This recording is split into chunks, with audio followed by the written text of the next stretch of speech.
Le FDR et le COREN soutiennent l'armée nationale et le gouvernement de transition. Ils l'ont manifesté ce matin à travers une grande marche. Ils ont également demandé l'appui de la communauté internationale pour libérer les régions occupées. Les épreuves du DF pour les élèves déplacés du Nord ont commencé ce matin. 200 examens sont retenus pour le district de Bamako. Ils accueillent plus de 340 candidats. Ils ont 3 jours pour composer dans 9 matières. La journée internationale de la fille est désormais dans l'agenda de la communauté internationale. Elle sera célébrée tous les 11 octobre. La première édition a servi de cadre pour lancer la campagne mondiale intitulée « Parce que je suis une fille ». Bonsoir à tous et bienvenue à cette édition. Le président de la République par intérim a reçu cet après-midi en audience l'ambassadeur de France au Mali, Christian Rouillet, était venu échanger avec le professeur Dioncoda Traoré sur l'évolution de la situation sociopolitique. Selon lui, il y a une prise de conscience de l'ensemble de la communauté internationale sur l'urgence d'agir dans le nord du Mali. Nous l'écoutons au micro de Brahma Traoré. J'avais rencontré le président il y a déjà quelques jours. Je crois qu'il est bon qu'en ce moment, dans cette phase où à New York, il y a des orientations, des décisions qui sont en gestation, on ait un dialogue permanent pour faire un point sur l'évolution de la situation, l'évolution des échanges. C'était simplement un échange d'informations sur le processus en cours à New York, puisqu'un projet de résolution va bientôt a été présenté et va être discuté à New York. En tout cas, il y a une prise de conscience de l'ensemble de la communauté internationale sur l'urgence d'agir. On l'avait évoqué la dernière fois, je crois. Donc maintenant, il y a le suivi.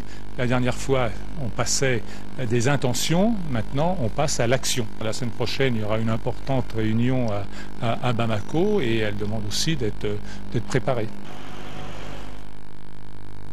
Et ce communiqué, le président de l'Assemblée nationale par intérim qui porte à la connaissance des honorables députés qu'une séance plénière de la session ordinaire en cours se tiendra le vendredi 12 octobre 2012 et jour suivant, s'il y a lieu, à partir de 10h dans la salle Modibo Keïta. Le projet d'ordre du jour porte sur le renouvellement du bureau de l'Assemblée nationale et des commissions permanentes et des communications. La séance est publique. Une marche pour soutenir l'armée malienne et les autorités de transition. L'initiative est du Front uni pour la sauvegarde de la démocratie et de la République et du collectif des ressortissants du Nord. La marche est partie de la place de la Liberté au Monument de la Paix où les organisateurs ont fait une déclaration dans laquelle ils demandent l'appui de la communauté internationale pour la libération du Nord. Une copie de la dite déclaration a été remise au directeur de cabinet du Premier ministre. Le compte-rendu de Mohamed Diarra.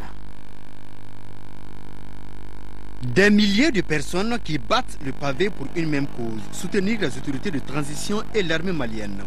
La marche qualifiée de pacifique et de citoyenne est une initiative conjointe FDR-COREN. Les marcheurs ont exprimé leur ras-le-bol face à l'occupation des régions du Nord et les exactions que subissent les populations restées sur place. Pour les ressortissants du Nord, la laïcité et l'intégrité du territoire sont deux choses non négociables. On négocie. Qu'est-ce qu'on doit négocier? Et ce qui n'est pas négociable est à rejeter. L'intégrité du territoire, la laïcité du territoire n'est pas négociable. On a fait 20 ans de négociations. Ces gens-là, ils ont intégré un peu partout.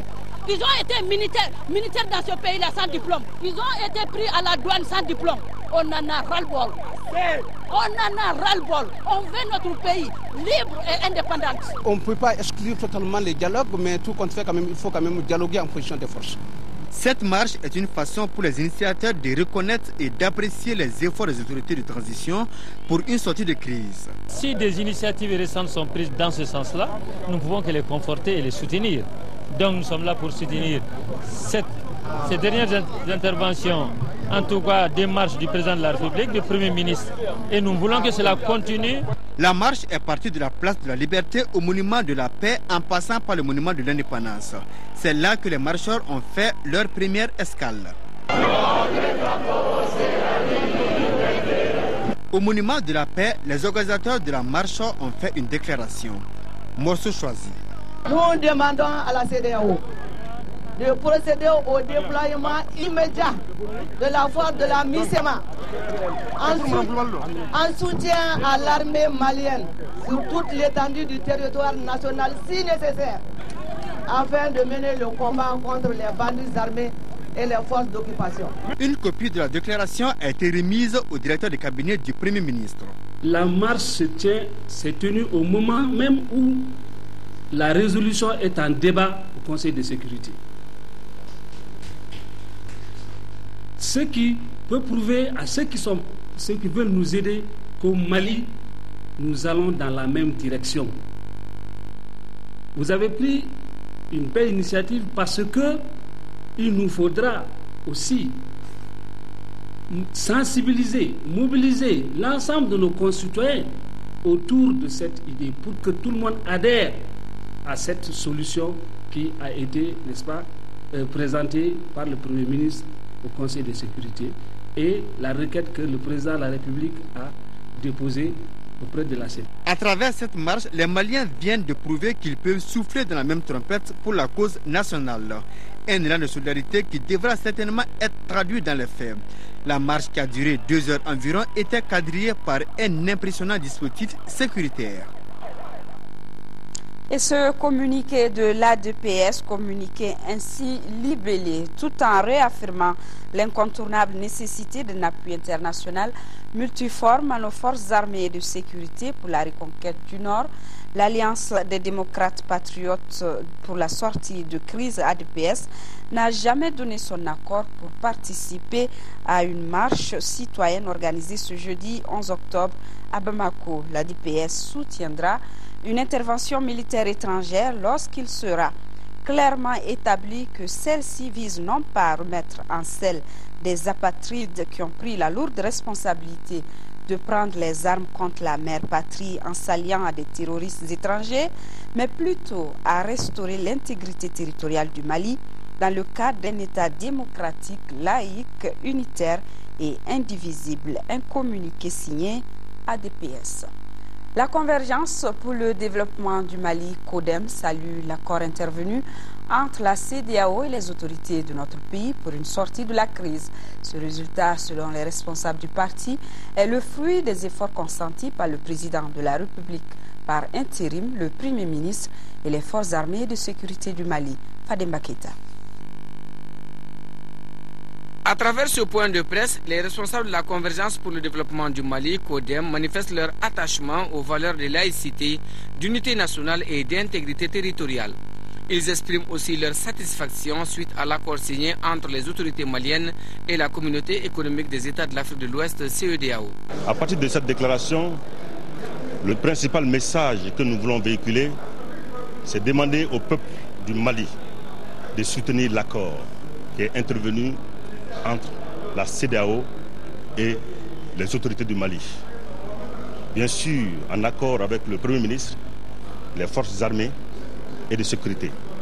Nous demandons à tout le peuple malien, à tous les partis politiques, à toutes les associations, à toutes les sociétés civiles de soutenir cet accord. Parce qu'il s'agit de retrouver l'intégrité territoriale du Mali. Parce qu'il s'agit de retrouver la laïcité du Mali. Quand on est d'accord avec cet accord, ce que nous préconisons, c'est le contenu de l'accord. C'est d'abord la négociation. Après la négociation, encore la négociation. Si nous n'avons pas d'autres solutions au cours de cette négociation, nous serons obligés en ce moment de faire la guerre. La rencontre a aussi été l'occasion pour les responsables du parti d'inviter l'ensemble de la classe politique et toutes les forces vives de la nation à tenir sans équivoque le même langage de vérité. Les épreuves du DF pour les élèves déplacés du Nord ont commencé ce matin. Ils sont plus de 340 candidats repartis entre 2 centres d'examen à Bamako. Le ministre de l'Éducation a donné le coup d'envoi ce matin. L'examen dure 3 jours et les élèves composeront dans 9 matières. Alpha Maïga nous fait le compte rendu.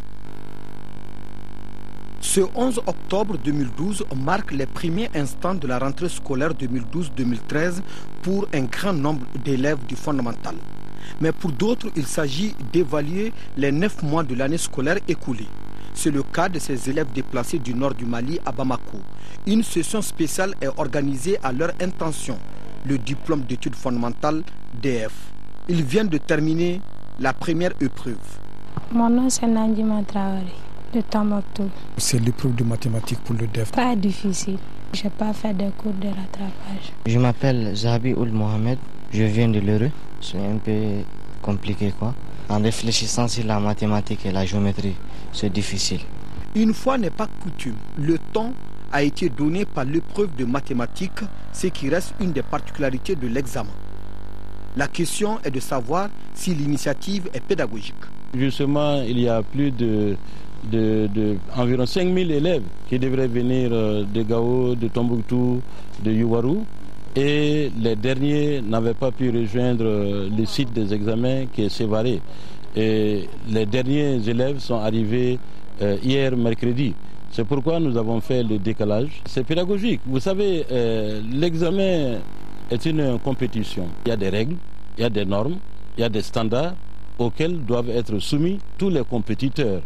À Bamako, ils sont 361 candidats repartis dans 16 salles au niveau de 2 centres d'examen. Au-delà de ces examens, le souhait du gouvernement est que tous les enfants de ce pays, y compris ceux du Nord, soient concernés par la question d'éducation et que nous trouvions les solutions les meilleures pour leur donner l'éducation à laquelle ils ont droit. La session va durer 3 jours. Les candidats composent autour de 9 matières, sauf l'EPS, dont l'épreuve a déjà été subie. Même exercice en 5e région où les épreuves de la session spéciale du diplôme d'études fondamentales ont démarré ce matin. Et c'est le chef de cabinet du ministre de l'Éducation nationale et de l'alphabétisation qui a procédé à l'ouverture de la première enveloppe contenant les épreuves de mathématiques. Moustapha Doumbia depuis Mopti. Ils sont 3714 candidats venus des régions de Tombouctou, Gao, Kidal et des cercles de Tenenkou, Yuwaru et Douanza dans la région de Mopti à affronter les épreuves du diplôme d'études fondamentales session spéciale au compte de l'Académie d'enseignement de Mopti. La première épreuve a commencé par un sujet de mathématiques. Tout se passe très bien. C'est vrai, nous avons enregistré un léger retard dû au fait qu'il y avait quelques petits problèmes d'identification de salles. Parce que tout simplement, il y a les derniers candidats venant de Gao sont venus un peu en retard. Donc ils n'ont pas eu le temps de vérifier leur nom sur la liste hier soir. Sinon tout est bien rentré dans l'ordre. Il a fallu 109 salles, 3 centres, 250 surveillants et une mobilisation de tous les acteurs pour l'organisation de cette session spéciale. Dans l'ensemble, des élèves ont pu être recasés. Jusqu'à ce matin, des élèves encore étaient à Gao.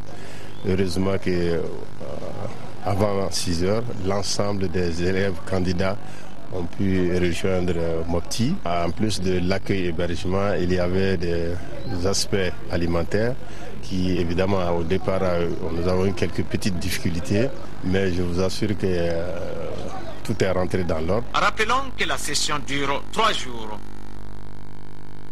Pas facile pour ces jeux, mais nous leur souhaitons une très bonne chance. Accord parfait entre le ministère du Logement, des Affaires foncières et de l'Urbanisme et les propriétaires de logements situés sur l'emprise du pont de l'amitié sino-malienne. L'accord consigné dans un mémorandum traite des modalités de démolition et du processus d'indemnisation des propriétaires des 10 logements. Al-Husseini Touré nous donne plus de détails. Enfin, propriétaires et ministère des Affaires foncières peuvent emprunter le même pont pour arriver à la destination entente. Une entente consignée dans un mémorandum que les deux parties ont bâti par le dialogue et la négociation, deux matériaux nécessaires dans ce genre d'entreprise. Ce document aujourd'hui, ça a été le mémorandum qui a même été homologué par le tribunal. En ce moment, le mémorandum a force de loi et ça s'applique aux deux parties. L'exercice est certes difficile, mais à force de se prémunir d'une dose de courage patriotique, l'on finit par aboutir à un résultat accepté par tous. Nous sommes parvenus à un accord pour d'abord le bien du pays et pour soulager l'emprise qui était à l'avenir des armées, qui est Sotiba ACI. Le ministre nous a vraiment assuré que dans les jours meilleurs, ce qui est du processus d'indemnisation, tout va se passer normalement. Le dernier mot revient bien sûr au maître d'œuvre, responsable de toute la démarche jusqu'à son aboutissement et même au-delà. La suite serait maintenant de s'entendre sur les indemnisations. Ils ont accepté qu'on casse les maisons, les boutiques, les clôtures et qu'on empiète sur leur terrain qu'ils ont acheté avec l'ACI. Et nous allons négocier les indemnisations que nous allons soumettre au gouvernement pour finaliser complètement le dossier. Les grosses œuvres étant achevées, il reste à gérer les finitions et chacun souhaite que ce soit le plus tôt possible. Nous changeons de domaine. Le ministre de la Justice, garde des Sceaux, attend des résultats tangibles dans le dossier relatif à l'agression du président de la République par intérim, tout comme de celui relatif à l'affaire des bérets rouges. Il l'a déclaré ce matin lors de l'ouverture de la conférence du parquet, une rencontre qui réunit les procureurs et leur département de tutelle et qui vise à réfléchir sur la politique pénale du Mali. Adama Djim, des reportages. La conférence des parquets est une concertation entre le ministre de la Justice, garde des Sceaux, les procureurs et les directeurs centraux. Un échange sur la politique pénale de notre pays. Le premier procureur a tenu à définir une feuille de route qui s'articule autour de 4 axes majeurs. La garantie des droits et libertés, la lutte contre la corruption et enfin la lutte contre l'insécurité routière et l'impunité. Malik Koulibaly a instruit de diligenter certains dossiers sensibles d'agression. J'attends des résultats tangibles dans les dossiers de l'agression du président de la République, des événements du 30 avril du 1er mai, affaire des bérets, des meurtres du campus universitaire, de l'agression des journalistes, dont la dernière en date fut celle perpétrée contre le doyen Saouti Aïdra. Pour le ministre, les malversations foncières doivent être pénalement combattues.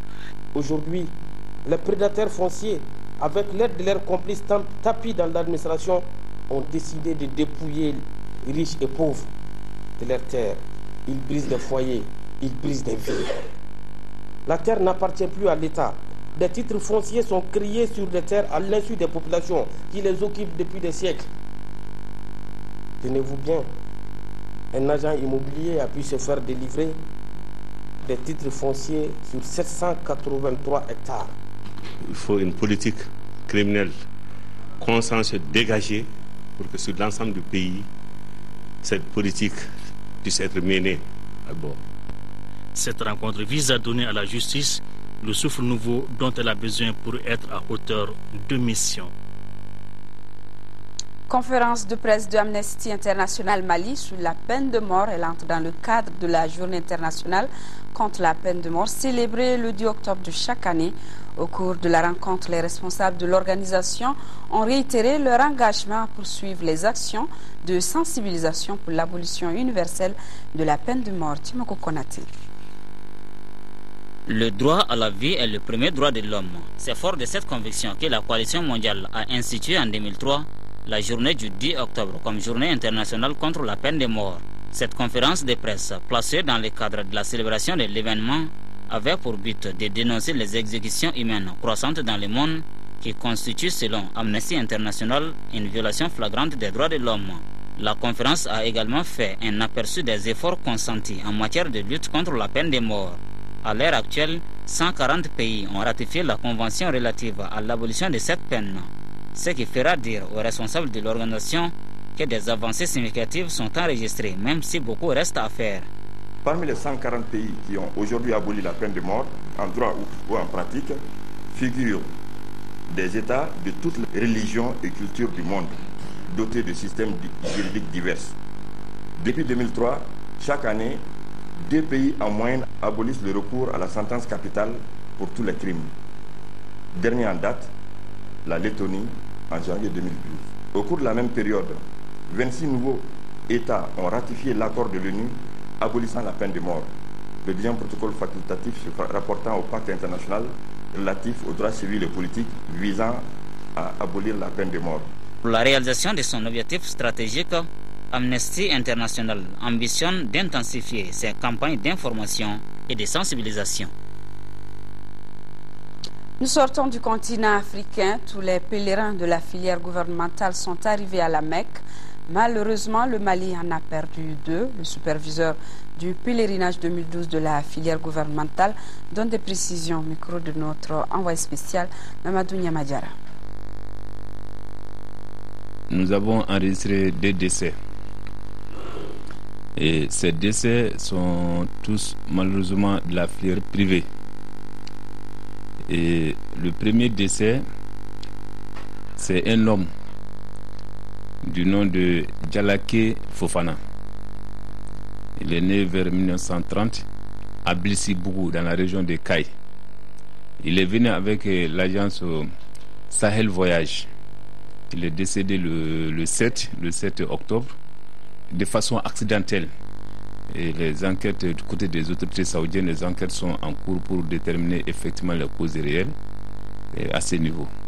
Le second cas de décès, c'est une femme qui est dans la cinquantaine. Elle répond du nom de Mariam Sidibé. Elle est venue avec Banamba Voyage. Elle serait venue de la Côte d'Ivoire, précisément de Tengerla, la communauté malienne Peul qui réside à Tengerla. Elle serait de cette communauté. Elle est décédée par suite d'une mort naturelle. Au nom de l'ensemble de l'encadrement, au nom des pèlerins et au nom de tout le gouvernement du Mali et du ministre de l'administration territoriale, nous compatissons à la douleur de ces familles et nous prions pour le repos de l'âme des défunts en adressant nos condoléances les plus attristées à ces familles endeuillées. De façon générale, tous les pèlerins de la filière gouvernementale sont arrivés à la Mecque. Les pèlerins se sont installés. Il n'y a pas eu de grands problèmes, contrairement à ce qui est arrivé à Médine. La situation d'ensemble ici va mieux. Cependant, encore, nous avons enregistré quelques cas de maladie. Et un cas un peu plus préoccupant, c'est celui du vieux Yorodjara, qui a des difficultés. Il est une personne d'un certain âge. Il fait que depuis son arrivée à la Mecque ici, il a des problèmes de santé, que l'équipe médicale s'en occupe de façon très efficace et nous pensons qu'il pourra vraiment se remettre. Toutes nos condoléances aux familles des disparus, que leur âme repose en paix. Au Niger, le syndicat des transporteurs d'hydrocarbures vient de décréter 5 jours de grève. Au premier jour déjà, des dysfonctionnements dans l'approvisionnement ont été constatés. Le syndicat demande une nationalisation du transport du carburant. La grève de 5 jours entamée lundi par les syndicats des transporteurs d'hydrocarbures pour exiger la nationalisation du transport a commencé à produire des effets au bout de 24 heures seulement. La crainte d'une pénurie est générale dans la capitale. Les automobilistes ont fait la queue toute la nuit du mardi devant les stations-service pour faire le plein du réservoir. Vraiment, je n'ai jamais vu ça de ma vie. C'est la première fois que j'ai vu une situation comme ça. Je ne sais pas qu'est-ce qui se passe. Ça fait plus d'une heure de temps qu'on attend. Il n'y a pas de service. Et c'est un sabotage économique. Parce que tous les citoyens, tous les travailleurs, toutes les entreprises et consortiums, elles se trouvent confrontées à ce genre de problème de pénurie de carburant. C'est dramatique. Maintenant qu'on est membre de l'OPEP, on souffre, c'est grave. L'État doit prendre ses responsabilités. Au niveau du syndicat, les responsables sont catégoriques. L'État doit interdire les camions citernes immatriculés à l'étranger d'aller à la société de raffinage de Zender Soraz pour s'approvisionner. Avant, quand nous faisons l'exportation de l'extérieur, tout le monde travaille, on amène de l'extérieur pour la consommation locale. Et maintenant qu'on a nos propres produits à nous-mêmes, il n'y a plus de travail. Il faut aller jusqu'à 1000 et quelques kilomètres à l'intérieur de notre pays pour aller jusqu'au site. Donc ce que les nationaux ils devront faire à l'intérieur du pays, maintenant c'est les étrangers qui le font. Pour l'heure, ni l'État, ni la Société des produits pétroliers du Niger n'ont daigné réagir face à cette situation. Ceux qui n'ont pas pu prendre de l'essence à temps ont été obligés de garer leurs véhicules. Retour à l'actualité nationale, 3 milliards 176 millions de francs CFA. C'est le montant du projet de production et de promotion de l'huile de jatropha au Mali. Le ministre de l'Énergie et de l'Eau a procédé ce matin au lancement du projet de développement durable. Le projet dure 5 ans avec un financement du Fonds environnemental mondial. Daouda Zoumana Traoré. La cherté de l'hydrocarbure, la déforestation et les effets du changement climatique ont incité les pouvoirs publics à initier des solutions alternatives, d'où la promotion de la production de l'huile du Jatropha curcas ou pourguer. Cet agrocarburant produit par des soins de nos producteurs agricoles et transformateurs peut produire de l'électricité à moindre frais. De nos jours, des zones sont entièrement électrifiées par des plateformes multifonctionnelles alimentées par l'huile de pourguer. Si le projet marche bien, ça permettra de mettre à la disposition des populations des communes locales une énergie naturelle, durable, moins polluante, mais disponible localement. Ça permettra une plus grande maîtrise par la population locale de sa propre production d'énergie. C'est dans ce cadre que le gouvernement vise un développement dont le but est de réconcilier l'homme, la nature et l'économie à long terme et à une échelle mondiale. Et dans ce contexte, la technologie de production d'énergie électrique à partir des biocarburants issus du pourguer apparaît très innovante et prometteuse pour le développement de services énergétiques accessibles au plus grand nombre de la population, aux activités socio-économiques, conformément à l'objectif global de la politique énergétique nationale. L'Agence nationale de développement des biocarburants, qui assure l'exécution correcte de la promotion de la production de l'huile de pourguer, entend impliquer pleinement les producteurs agricoles dans la mise en œuvre de ce projet dont le coût est estimé à 3 milliards 175 millions de francs CFA. Et développement durable qui rime bien sûr avec environnement. Les lauréats d'un concours organisé dans le cadre de la 13e édition de la quinzaine de l'environnement viennent de recevoir leur prix. Le concours était axé sur le respect des normes relatives à la gestion de l'environnement. Rachel Tessougué pour le compte-rendu. L'objectif global du concours organisé par l'Agence de l'environnement et du développement durable est d'identifier et d'assurer la promotion des bonnes pratiques en matière d'assainissement au Mali. Quand on fait la corrélation entre l'essor démographique et la dégradation des ressources ligneuses, le bois que nous consommons pour nos besoins domestiques et industriels doit venir de nos plantations initiées par nous-mêmes. Nous avons organisé ce concours pour identifier, encourager, montrer et démontrer et vulgariser les expériences jugées bonnes. Ce qui importe ici, c'est la vulgarisation de la connaissance à partir des critères partagés comme l'équilibre écologique, le progrès social, la viabilité économique et la compatibilité socio-culturelle. Le premier prix est décerné à la société Équation Nord-Sud. L'association Projet Solidaire occupe la 2e place, tandis que le 3e prix revient à la société Passinda. Ma motivation, c'est de faire d'autres projets qui vont contribuer au développement rapide et durable en Afrique. L'Agence de l'environnement et du développement durable est un établissement public à caractère administratif dont la mission essentielle est d'assurer la coordination de la mise en œuvre des politiques nationales de protection de l'environnement. Elle est désormais dans l'agenda de la communauté internationale. Il s'agit de la Journée internationale de la fille célébrée le 11 octobre. La première édition de l'événement a été commémorée ce matin à travers le lancement de la campagne mondiale intitulée « Parce que je suis une fille ». À travers elle, 4 millions de filles devront avoir accès à l'éducation. Cette initiative de l'ONG internationale Plan s'étend sur 5 ans et vise à influencer les politiques et lois en matière de promotion des droits de la fille. Ramata Konati. Dans le monde, 75 millions de filles, soit une fille sur 3, ne vont pas à l'école. Ces chiffres ont été fournis par le directeur national de Plan Mali. L'ONG internationale Plan et ses alliés s'engagent à aider 4 millions de filles à avoir accès aux services sociaux de base comme l'éducation.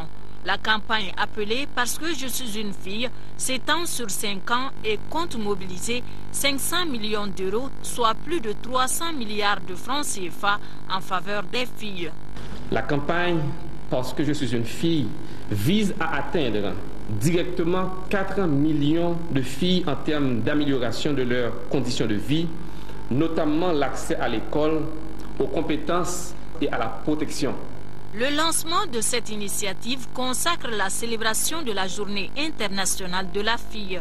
L'événement, qui est à sa première édition, a permis de véhiculer des messages. J'ai dit oui à l'éducation de la fille même en temps d'urgence. Les garçons et les filles ont les mêmes droits, respectons-les. Dans tous les cas, filles, représentants d'organismes et ONG, ceux de la société civile ainsi que les responsables des ministères concernés, tous sont convaincus d'une chose.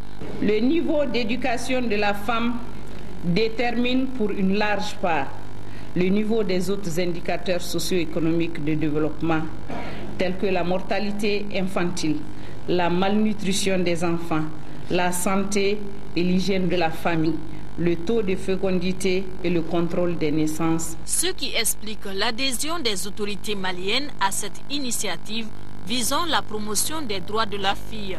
En plus des 4 millions de filles, la campagne « Parce que je suis une fille » touchera indirectement 40 millions d'enfants de par le monde. Et c'est la fin de ce journal. La suite de nos programmes, c'est le journal des formations.